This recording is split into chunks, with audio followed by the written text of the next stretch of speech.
En France, justement, le niveau de menace terroriste est extrêmement élevé. Ce sont les mots du Premier ministre Bernard Cazeneuve aujourd'hui, après l'interpellation de 4 personnes dans la région de Montpellier, soupçonnées de préparer un attentat contre un site touristique parisien. Parmi elles, une adolescente de 16 ans qui avait prêté allégeance au groupe État islamique dans une vidéo. Leur passage à l'acte était imminent, selon le gouvernement. Tous les éléments étaient effectivement réunis pour constituer une menace très sérieuse, comme l'explique Jean-Charles Brizard, le président du Centre d'analyse du terrorisme. Ce qui est évident, c'est qu'on est face à des individus déterminés, radicalisés, et surtout à un projet d'attentat qui était à un stade d'avancement avancé.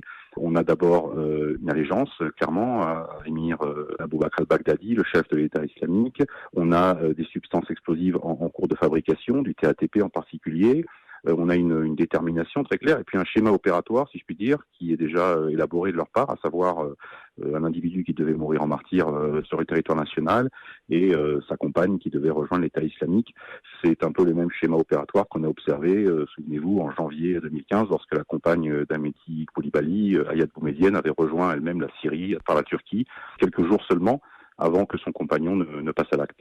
Qu'est-ce que ça doit nous inciter à tirer comme leçon ? Il faut être encore prudent parce que l'enquête commence, elle déterminera si ces individus ont été inspirés ou s'ils ont été téléguidés d'une manière ou d'une autre depuis le théâtre d'opération syro-irakien.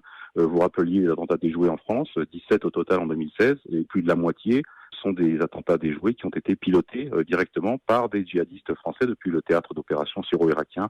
Donc il faut encore être prudent à ce stade, savoir exactement quel est le lien opérationnel, directionnel éventuellement, qui existe avec l'organisation État islamique. Jean-Charles Brizard, président du Centre d'analyse du terrorisme, interrogé par Alain Acco.